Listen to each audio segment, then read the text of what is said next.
Donc 2 Pierre, chapitre 1, et on lit à partir du verset 12.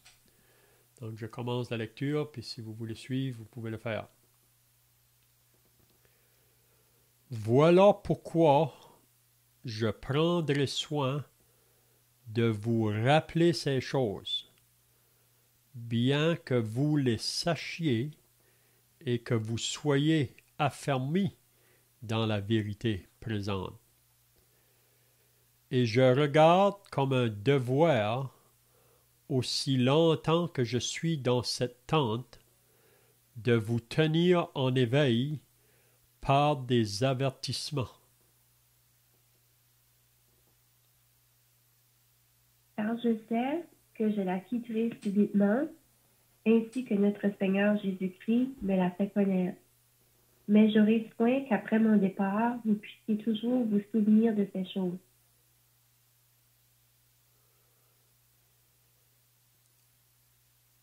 Ce n'est pas en effet en suivant des fables habilement conçues que nous vous avons fait connaître la puissance et l'avènement de notre Seigneur Jésus-Christ.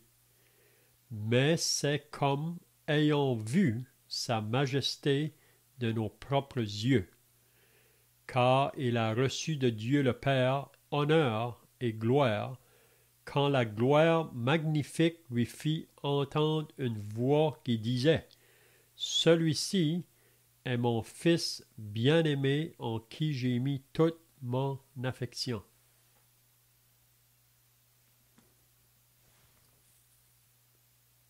Et nous avons entendu cette voix venant du ciel lorsque nous étions avec lui sur la sainte montagne.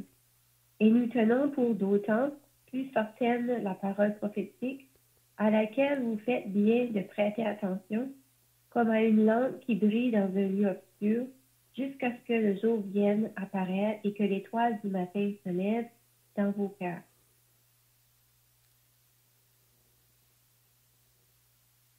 Sachant tout d'abord vous-même qu'aucune prophétie de l'Écriture ne peut être un objet d'interprétation particulière, car ce n'est pas par une volonté d'homme qu'une prophétie a jamais été apportée, mais c'est poussé par le Saint-Esprit que des hommes ont parlé de la part de Dieu. Amen. C'est bien si vous étiez là 2 semaines passées, parce qu'on n'avait pas eu d'études samedi passé, là, mais 2 semaines passées, on avait regardé les paroles de Pierre à ces croyants à qui il écrivait ici. Puis comme qu'on a dit dans les semaines passées, ce que Pierre a écrit à ses croyants, c'est aussi pour nous aujourd'hui qui sommes rendus à la fin de la dispensation de l'Église. Puis on avait remarqué, premièrement, dans cette deuxième épître de Pierre, que Pierre pouvait dire aux croyants à qui il écrivait, là, des croyants qui passaient par des grandes persécutions, des croyants qui avaient perdu de leurs biens, des croyants qui étaient maltraités. Mais Pierre leur disait que Dieu leur avait donné tout ce qui est nécessaire pour pouvoir vivre leur vie chrétienne pleinement face à beaucoup d'opposition ou de persécution qui étaient sur eux autres, puis qui pouvaient, par l'Esprit de Dieu qui habite en eux, ils pouvaient résister les convoitises de ce monde, puis qui pourraient fuir les corruptions qui existent dans le monde aujourd'hui. Donc, il veut faire comprendre que le croyant est équipé pour livrer ce combat.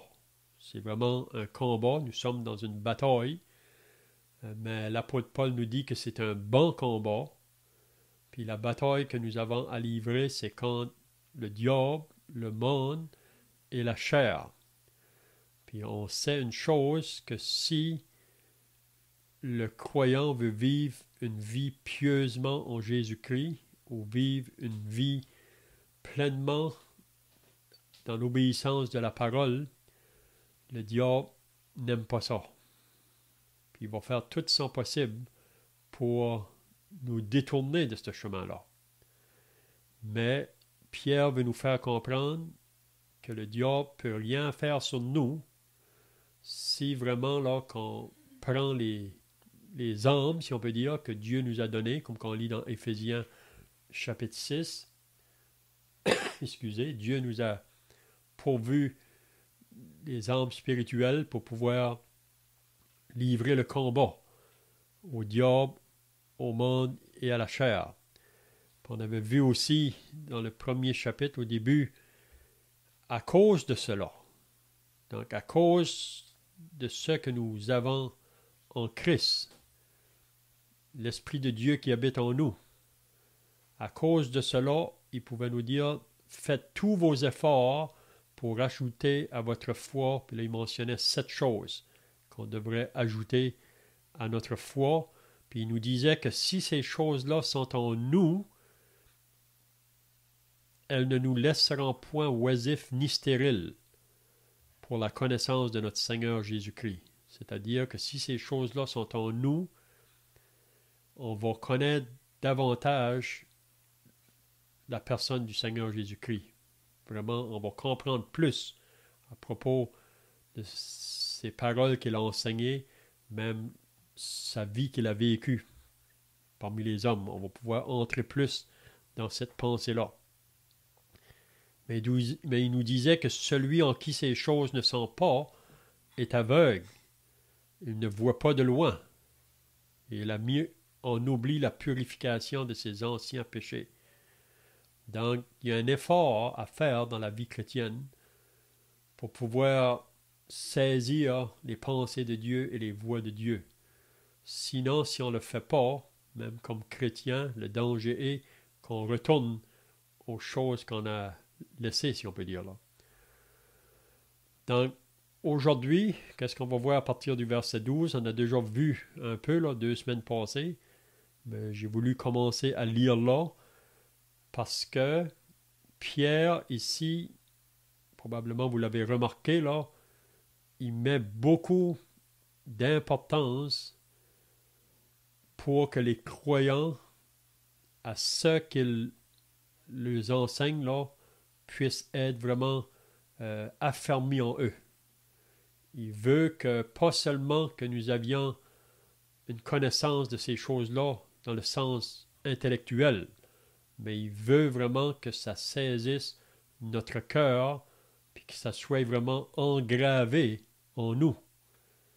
Puis la raison pourquoi, c'est parce que Pierre sait que l'ennemi va faire tous ses efforts pour détourner les croyants de leur marche chrétienne. Parce qu'il n'aime pas ça. Parce qu'il sait que si un croyant marche fidèlement pour Dieu, c'est qu'il y a d'autres personnes qui vont être gagnées à Christ. Puis ça, c'est une chose que le diable n'aime pas, de voir des personnes qui se convertissent. Il va travailler contre ça.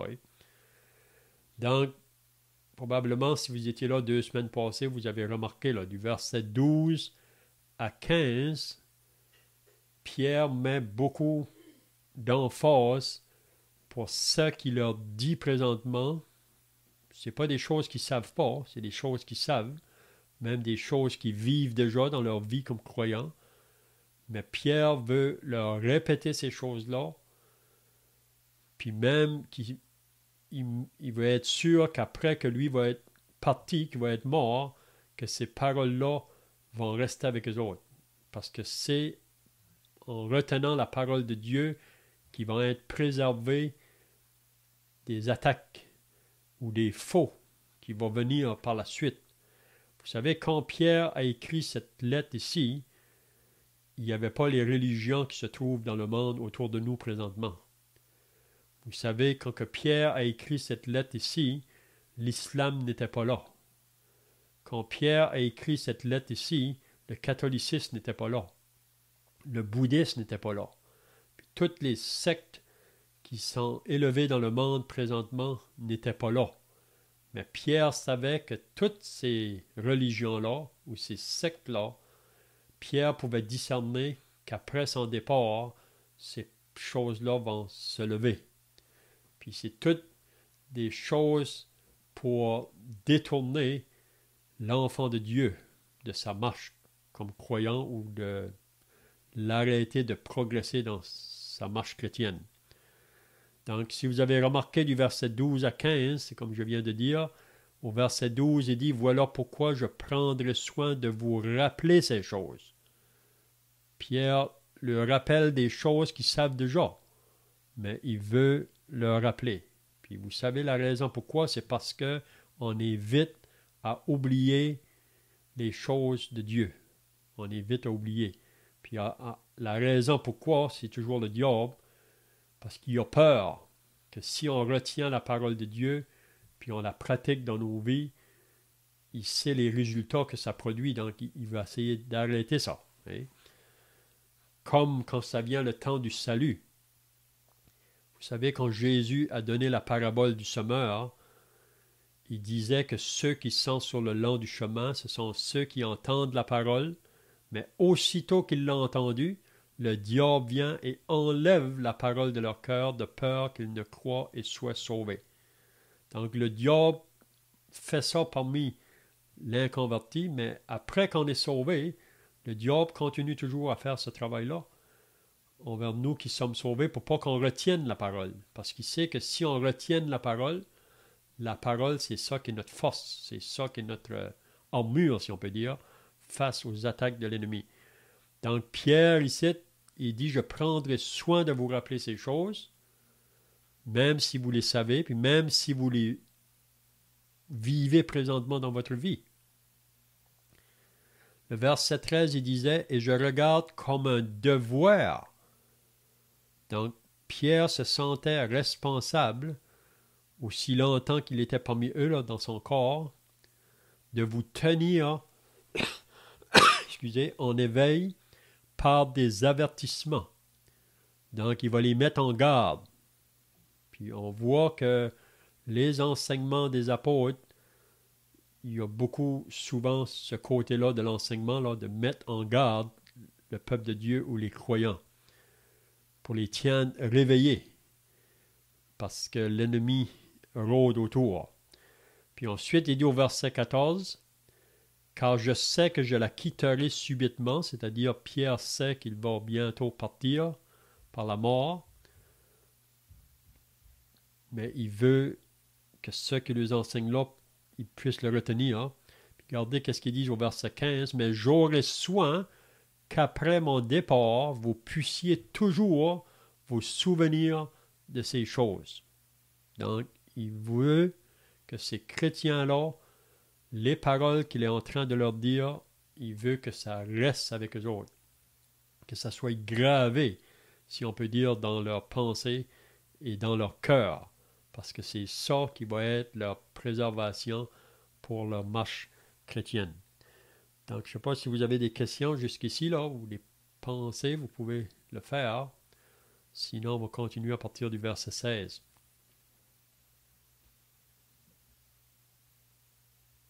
En fait, Léon, tu as mentionné que on avait un effort à faire comme croyant. On peut même préciser, si on veut, la proportion de cet effort-là. Donc, la vie chrétienne, c'est pas de se laisser aller, c'est de faire des efforts. Et même au verset 5, Pierre avait dit, à cause de cela même, faites tous vos efforts. Quand on est à l'école, on peut faire aucun effort, on peut faire des efforts ou un effort, ou on peut faire tous nos efforts. D'habitude, quand on fait tous nos efforts, puis qu'il y a un examen qui s'en vient, on se prépare et on passe l'examen. Donc, si on est on peut ne pas passer l'examen, on peut avoir des problèmes, ou si on a des devoirs à remettre. Bon, je prends l'exemple de la vie étudiante. Je pourrais prendre un exemple similaire à mon travail. Si je fais mon travail avec négligence ou avec peu ou pas d'efforts, c'est possible que mon patron ne soit pas très satisfait. Et si j'ai besoin de mon travail pour gagner ma vie, comment dire, je vais être porté, je vais le réaliser et je vais être porté à tous mes efforts pour conserver mon travail, pour être apprécié de mon travail. Donc, ce que Pierre nous dit, quand on fait tous nos efforts, si j'ai une famille, je travaille, si je fais tous mes efforts pour bien faire mon travail, ça n'empêche pas que je continue à vivre, que je vais continuer à me laver, à manger, à prendre soin des miens, à m'occuper de ma vie. Donc, c'est quelque chose qui se fait dans la vie. C'est quelque chose, c'est une priorité, tout simplement. Ça revient à dire qu'on en fait une priorité dans notre vie de vivre la vie chrétienne. Donc, Pierre disait dans un premier temps, le 5, faites tous vos efforts. Et il revient en rajouter par-dessus, parce qu'il nous dit au verset 10, non seulement tous nos efforts, mais il nous dit, c'est pourquoi, frères, appliquez-vous d'autant plus. Donc, étant donné qu'on a à faire des efforts, que ces efforts vont donner du fruit, on doit s'appliquer d'autant plus parce qu'on a un double intérêt à le faire. Ces efforts ne sont pas vains. Ces efforts vont porter le fruit. C'est Dieu qui le dit, c'est Dieu qui le garantit. On pourrait même peut-être ajouter au verset 12. Voilà pourquoi je prendrai soin de vous rappeler ces choses. Donc Pierre, il nous encourage à faire tous nos efforts et il nous dit même de nous y appliquer. Et il prend soin, je vais juste mettre l'emphase pour montrer à quel point ces choses sont importantes aux yeux de l'apôtre Pierre. Il prend soin au verset 12 de nous dire, de nous rappeler ces choses. Donc, c'était ce qui était, de rappeler, hein, ça veut dire que ça avait déjà été enseigné. C'est pas quelque chose que Pierre invente qui est nouveau, là. C'est quelque chose que ces chrétiens, que ces gens avaient déjà entendu. Mais comme tu le mentionnais, Léon, on est porté à oublier. Peut-être pas le diable, hein, qui, tu disais, c'est sûr, le diable, il ne cherche pas à ce que nous mettions en pratique la parole et que nous portions attention. D'ailleurs, le Seigneur Jésus a conté cette parabole des sols où une semence était tombée le long du chemin et quand Jésus a expliqué, il y a cette semence-là qui a été prise par les oiseaux le long du chemin. C'est le diable, hein, qui enlève la semence pour qu'elle ne porte pas de fruits. Mais un autre ennemi que tu as mentionné, c'est la chair. La chair, il ne faut pas se tromper, hein, c'est nous-mêmes.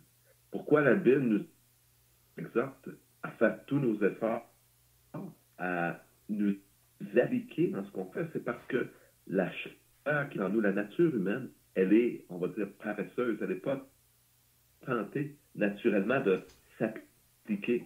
Nous, à la maison, on a éduqué nos enfants, on les éduque encore, bien sûr, mais c'est un contrat, on va dire, à vie quand on a des enfants, mais on leur enseigne à la maison et il faut leur enseigner à faire des efforts. On doit leur enseigner à s'appliquer. Donc, dans la vie chrétienne, ce n'est pas autrement que dans notre vie. On ne peut pas vivre la vie chrétienne avec négligence, avec du laisser-aller. Il faut se saisir de nous-mêmes et il faut se prendre en main et avancer. Il faut avoir la volonté, la force. Et Pierre trouve cela très important de le rappeler. Donc, il dit, je prendrai soin de le rappeler. Pierre ne dit pas juste, je vais le rappeler, je vous le rappelle. Il dit, je prendrai soin. Non seulement il le fait dans cette lettre ici, mais l'apôtre Pierre, certainement dans son vécu, dans sa vie avec eux, avec ces gens, avec les croyants, il continuait encore de rappeler ces choses. Donc, ça nous montre à quel point cette tendance chez l'humain de se laisser aller, de relâcher ses efforts, ça doit être combattu avec vigilance. Et encore plus en tant que chrétien. Donc, la vie chrétienne, c'est le plus beau c'est la plus belle des vies. On est appelé à marcher dans les voies de Dieu. La parole de Dieu nous est révélée. Et Dieu avait dit à son peuple, à Israël, dans l'Ancien Testament, hein, que en faisant ce que Dieu commandait, il serait vu par les nations autour d'eux comme un peuple absolument sage et intelligent. Donc Dieu désire que nous soyons un témoignage pour lui. Et c'est là que le diable cherche à nous ralentir pour que nous ne brillions pas comme on doit briller pour Dieu. C'est la volonté de Dieu. C'est l'apôtre Pierre ici nous le rappelle. Et Pierre a vieilli, d'ailleurs, je permets Léon, j'entre un petit peu dans... et Pierre, au verset 15, il parle de son départ. Et il désire que nous puissions toujours nous souvenir de ces choses. Il a permis que ce souhait de l'apôtre Pierre soit exaucé parce que ces paroles qu'il a pris le temps de mettre sur papier. Et dans ce temps-là, aujourd'hui, on peut écrire un email, assez facile, on envoie ça. Mais dans le temps de Pierre, c'était toute une organisation qu'il fallait mettre en branle pour réussir à écrire une lettre et ensuite la faire parvenir aux gens. Nous, on met ça avec un petit thème qui nous coûte $1 au Canada environ. On met ça dans la poste et ça va se rendre à l'autre bout du pays, si on veut. Mais Pierre, pour rejoindre ces gens, a dû prendre la plume et on va dire le parchemin, je ne sais pas exactement sur quoi il a écrit, et faire parvenir cette lettre. Souvent, c'était par une personne dont il devait se séparer, qu'il envoyait. Donc, c'était vraiment un investissement profond d'écrire, même si la lettre de Pierre est relativement courte, il ne faut pas se laisser berner par la longueur de la lettre, si vous voulez, en rapport avec son importance.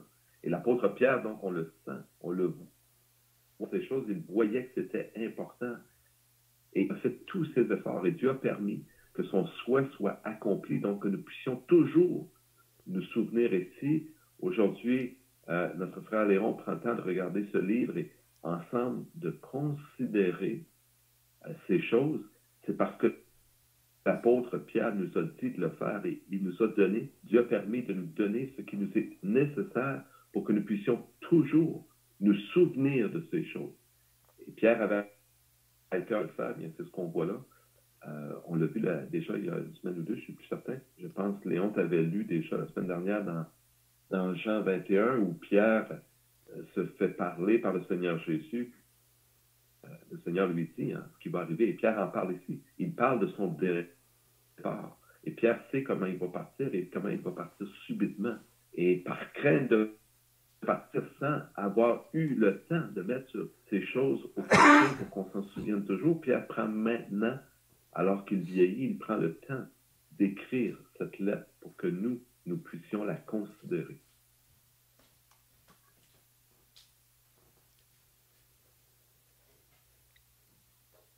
C'est bien, donc je ne sais pas si quelqu'un d'autre a des pensées là, ou des questions. Vous pouvez le faire si vous l'avez, d'autres pensées. Donc le verset 16, Pierre maintenant, il va dire la raison pourquoi que ce qu'il est en train de leur écrire dans cette lettre, qu'est-ce que lui le pousse à faire ça. Donc on va voir du verset 16 à la fin du chapitre, là, il y a 3 raisons vraiment que Pierre donne pourquoi il insiste tellement avec ce qu'il nous a écrit là. Premièrement, il va dire « Je sais que ces choses-là sont vraies parce que j'ai vu. » Ça, c'est la première chose. Parce que Pierre a vu. Donc, c'est pourquoi il écrit ces choses. Puis ensuite, il va leur dire « Je sais que c'est vrai parce que j'ai entendu. » Donc, il a vu, il a entendu. Puis même, il va dire « Je sais que c'est vrai parce que j'ai écrit. » Puis on va voir aussi que ce que Pierre a écrit, c'est pas de lui-même, c'est vraiment Dieu qui l'a inspiré à écrire ces paroles. Puis à moins qu'on soit saisi comme Pierre, si on peut dire, dans ces paroles-là qu'il veut nous révéler, là, on ne pourra pas faire face aux ennemis. Puis comme j'ai dit tout à l'heure, Pierre est bien conscient, il discerne qu'après son départ, même l'apôtre Paul avait exhorté les anciens à Éphèse, là, si vous lisez dans les Actes au chapitre 20, qu'après son départ, il allait s'élever au milieu des autres des loups cruels, même qui s'élèveraient d'entre eux autres, des personnes qui vont vouloir détourner les croyants vraiment de la vérité, puis même ces personnes-là, ce soit le but d'attirer les croyants après eux. Donc Pierre va apporter ça là, dans le 2e chapitre, quand il va nous parler concernant les faux docteurs. Il y a eu autrefois des faux prophètes, il y aura aussi parmi vous des faux docteurs. Donc les versets 16 à la fin du chapitre 1, c'est très important qu'on puisse saisir ces paroles que Pierre veut nous communiquer ici. Puis ça va être une préservation pour nous face aux erreurs qui se trouvent autour de nous présentement. Comme j'ai dit, il y a beaucoup de religions qui n'existaient pas quand Pierre a écrit ces lettres-là, mais aujourd'hui, ils sont levés avec toutes sortes de faux enseignements. Donc, si on peut tenir qu'est-ce qu'il nous dit là, dans les derniers versets du chapitre 1, là, ça va nous garder. Donc, on lit au verset 16, « Ce n'est pas en effet en suivant des fables, ou même le mot fable ici pourrait être remplacé par des mythes, parce que vous savez que la parole de Dieu est beaucoup attaquée aujourd'hui, comme quoi est-ce que c'est pas vrai, ou que c'est seulement des hommes qui l'ont écrit, ou que c'est juste des choses qu'on a inventées. Mais Pierre va nous dire ici, ce n'est pas en effet en suivant des fables habilement conçues que nous vous avons fait connaître. Donc quand il parle que nous, ça parle lui et les autres apôtres. Puis on sait qu'on est exhorté aujourd'hui à persévérer dans l'enseignement des apôtres, qui nous est maintenant pleinement révélé, là. On a toute la parole révélée. Donc, que nous vous avons fait connaître la puissance et l'avènement de notre Seigneur Jésus-Christ. Donc, il dit ça bien clair, que ce n'est pas par des fables ou des histoires inventées que nous vous avons fait connaître la puissance et l'avènement de notre Seigneur Jésus-Christ. Mais regardez qu'est-ce qu'il dit. Mais c'est comme ayant vu. Donc, Pierre et on peut y aurait dire 2 autres apôtres qui étaient avec lui à ce moment-là, c'est Pierre, Jean et Jacques. Il dit, mais c'est comme ayant vu. Donc, ils étaient des témoins d'avoir eu vu sa majesté de nos propres yeux. C'est vrai que c'est plus peut-être avec le verset 17 là, qu'on voit que Pierre va révéler quand ils ont été sur la montagne. Là, c'est là qu'il a vu le Seigneur dans sa gloire. Puis on sait que ce n'est pas tous les apôtres qui étaient là à ce moment-là, mais les autres apôtres ont quand même marché avec le Seigneur Jésus. Ils l'ont vu, ils l'ont touché. Ils sont des témoins oculaires. Donc Pierre va dire, mais c'est comme ayant vu sa majesté de nos propres yeux. Donc ils sont témoins d'avoir vu Jésus, même qu'il appelle sa majesté de nos propres yeux.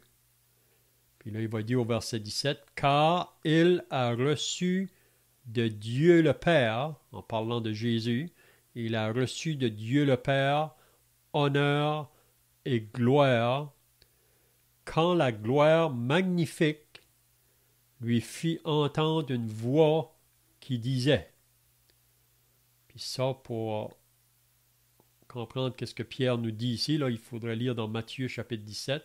C'est vraiment sur la montagne de transfiguration. Donc, quand que Pierre, Jean et Jacques se trouvaient là, si vous vous rappelez, ils ont vu Jésus dans sa gloire. Puis ils ont entendu cette voix qui venait du ciel. Et qu'est-ce qu'était la voix? C'était la voix de Dieu. On pourrait dire pour la 2e fois, parce que vous vous rappelez quand que Jésus est sorti de son baptême, là, quand Jean l'avait baptisé, il y a une voix qui est venue du ciel à ce moment-là. C'était la voix de Dieu. « Voici mon Fils bien-aimé en qui j'ai mis toute mon affection. » Puis ici, c'est une 2e fois que cette voix-là s'est fait entendre. Donc Pierre est témoin de ça. puis Jacques, Jean. Hein? Donc, celui-ci est mon fils bien-aimé en qui j'ai mis toute mon affection. Donc, on pourrait dire ici, Pierre peut dire, je sais que c'est vrai parce que nous avons vu. Et il a vu, mais d'autres aussi ont vu. Vous savez, pour prouver qu'une chose est vraie, ça prend plus qu'un témoin, là. Ça prend au moins 2 ou 3. Hein? Donc, je ne sais pas si vous avez des pensées à ajouter ici, là, au verset 16 et 17.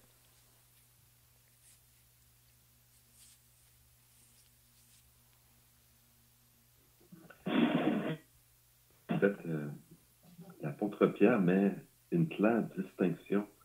Tu mentionnais tout à l'heure, Léon, il y avait beaucoup de religions qui existent aujourd'hui, qui n'existaient pas au moment où l'apôtre Pierre a écrit ces choses. On croit, il y avait, de toute façon, c'est un peu du chapitre 2 de l'Épître de Pierre, où on s'en vient.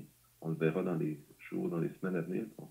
Mais et c'est très, très critique, c'est très, très important. Et Pierre nous encourage à cerner le vrai du faux.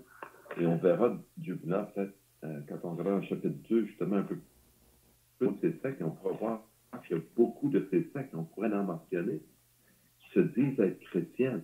Et il y a une grande confusion aujourd'hui dans le monde. Hein. Il y a les gens, peut-être vous écoutez ce qu'on regarde et on parle de la Bible, on parle de Jésus, et les gens vont dire que c'est quelque chose de chrétien, c'est de la chrétienté, donc c'est des questions. Mais toutes ces choses, ce sont comme l'ont annoncé les prophètes de Dieu, dont l'apôtre Pierre au chapitre 2, on verra plus en détail, mais déjà ici, ils ont annoncé ces fausses doctrines, ces faussetés qui allaient venir. Et le diable veut jeter une confusion. Aujourd'hui, mes yeux ont été éclairés par la parole de Dieu, en laquelle j'ai cru, par Dieu lui-même, qui nous a donné cette parole. Mais autrefois, je me souviens de la confusion qui existait dans mon cœur. Et ayant grandi moi-même dans une religion dite chrétienne, ayant entendu parler de Jésus, etc. Et il y a beaucoup de confusion. Et la confusion, ça ne vient pas de Dieu. La parole de Dieu, elle est claire. Elle nous dit clairement ce qu'il en est. Et quand l'apôtre Pierre ici est en train de nous parler de son expérience, de ce qu'il a vu de ses yeux, il décrit ce qui est clair. Il n'y a pas de doute. Pierre n'était pas dans une vision, il était là physiquement sur la montagne. Pierre a entendu cette voix de ses oreilles. Il rend témoignage, et non seulement lui, mais ceux qui étaient avec lui aussi rendent témoignage de ces choses. Et Pierre a gardé ce souvenir présent dans son cœur. Donc, le diable voudrait nous plonger dans la confusion, et il le fait toujours. C'est une de ses tactiques, une de ses plus vieilles tactiques. Il prend même la parole de Dieu et il la tord. Il essaie de lui faire dire autre chose que ce qu'elle nous dit véritablement. On doit s'appliquer dans l'étude de la parole pour ne pas nous laisser entraîner par des mensonges et une parole tordue. D'ailleurs, c'est ce que Jean nous dit aussi dans les premières épîtres de Jean, au chapitre 4. Bien-aimé, il nous dit, n'ajoutez pas foi à tout esprit, mais éprouvez les esprits pour savoir s'ils sont de Dieu, car plusieurs faux prophètes sont venus dans le monde. Donc, reconnaissez à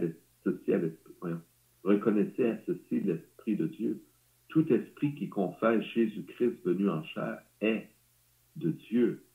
Et je vous avais déjà fait une présentation là-dessus sur le fait que les fausses doctrines ne vont pas confesser Jésus-Christ comme étant ce qu'il est véritablement.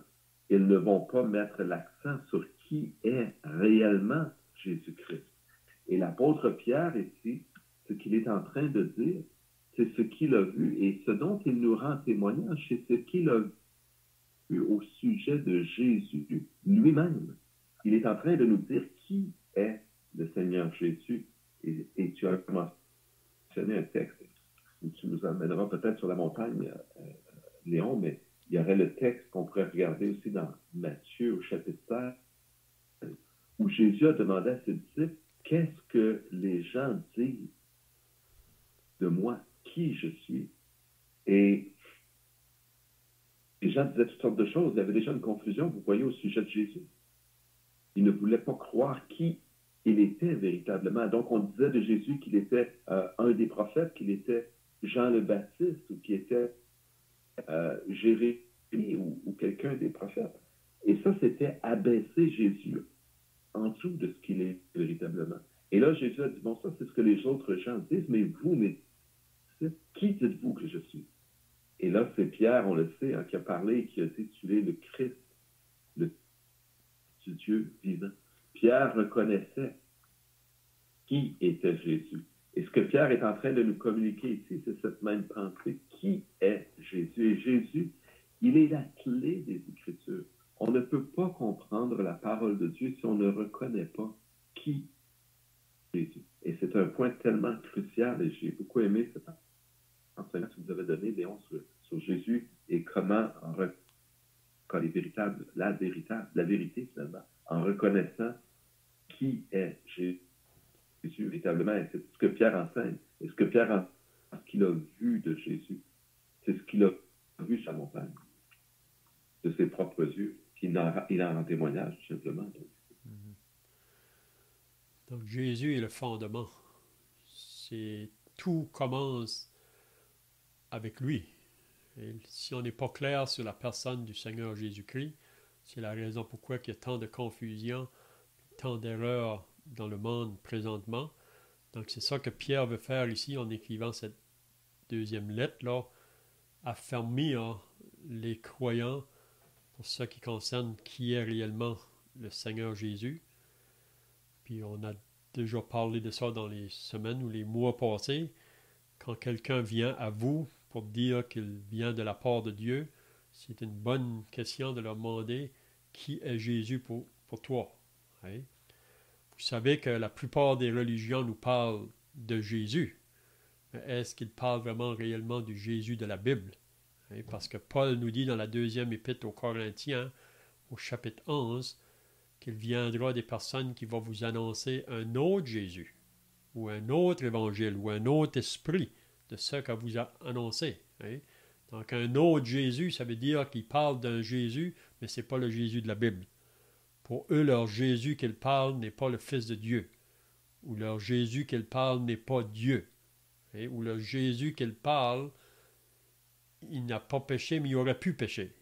Ça, pour moi, c'est pas le Jésus de la Bible. Hein?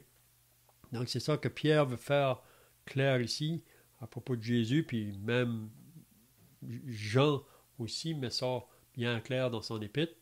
Puis même l'apôtre Paul, si on lit l'épître aux Corinthiens, au début, il veut mettre bien clair la personne du Seigneur Jésus-Christ comme le fondement. Hein? Ben, c'est bien, donc peut-être qu'on peut voir le verset 18 maintenant. Je vois que le temps est presque passé là. Mais comme j'avais dit tout à l'heure, Pierre dit, je sais que c'est vrai ces choses-là parce que j'ai vu, mais maintenant, il dit aussi parce que j'ai entendu. Donc, c'est pas seulement qu'il a vu, mais il a entendu, à cause qu'il a entendu cette voix du ciel, là, et nous avons entendu cette voix venant du ciel lorsque nous étions avec lui sur la sainte montagne. Puis il nous dit aussi, et nous tenons pour d'autant plus certaines. Donc, on dirait que Pierre veut dire là qu'on est encore plus certain concernant la parole prophétique.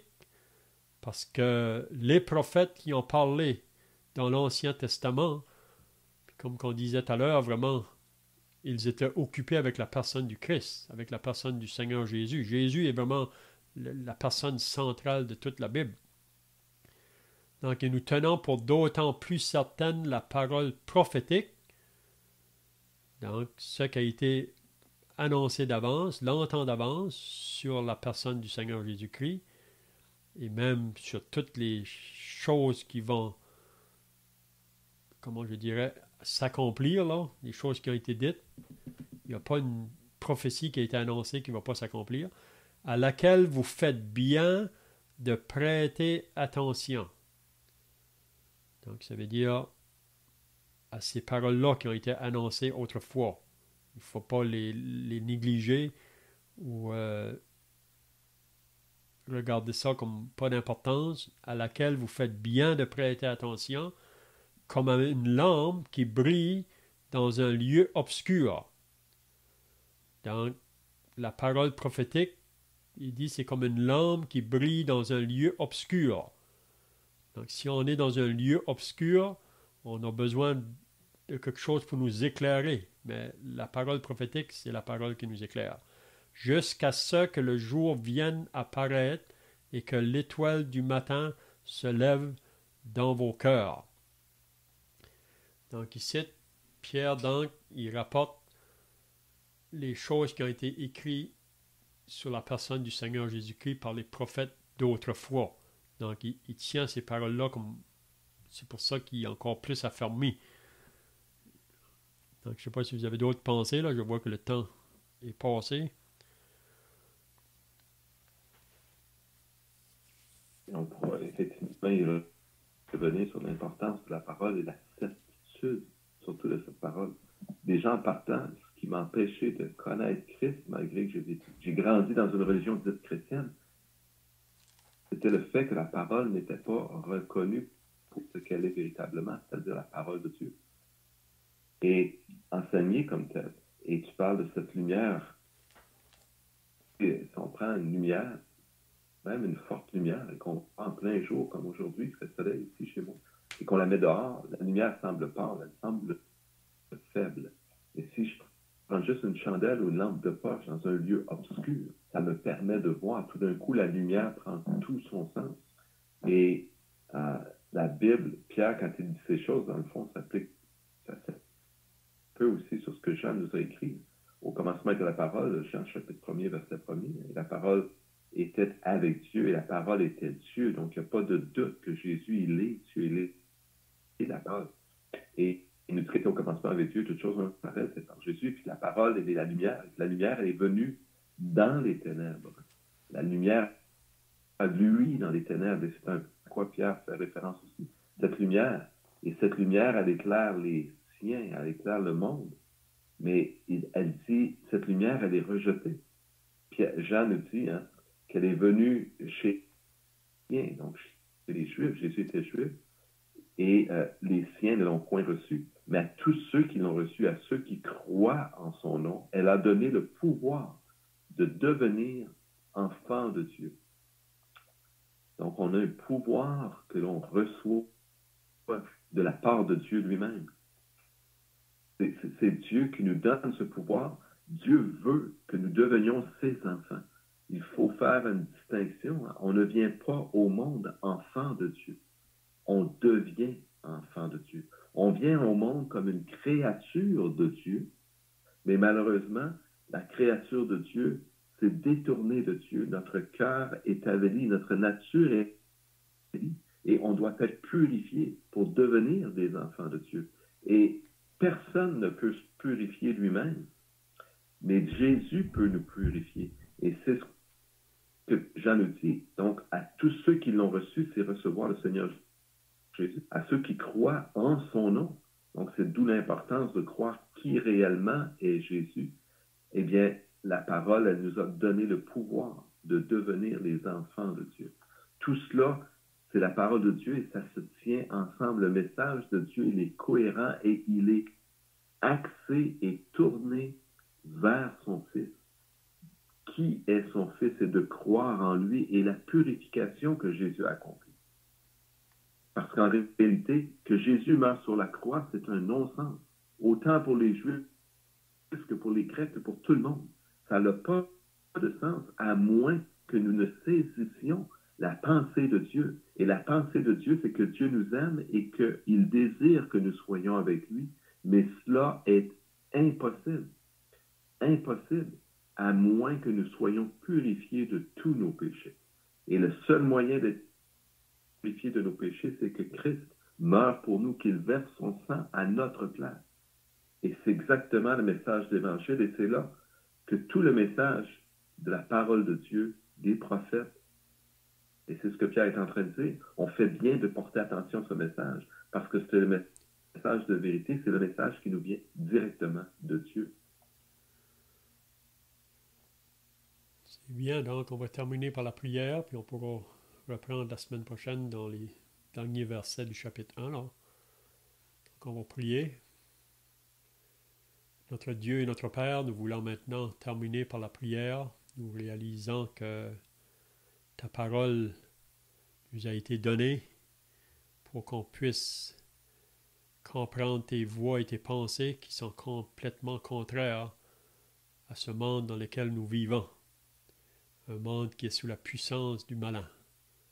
Donc on veut te rendre grâce pour tous ceux qui ont répondu à l'appel de l'Évangile et que maintenant, par l'Esprit de Dieu qui habite en eux, ils peuvent discerner ce qui est vrai de ce qui est faux et aussi ils peuvent marcher pleinement dans une assurance qui est vraie, qui est certain, qui n'amène pas de doute que ce que la parole nous dit, qu'elle va s'accomplir exactement comme qu'elle a été annoncée. Donc nous voulons nous remettre à toi pour le restant de ce jour.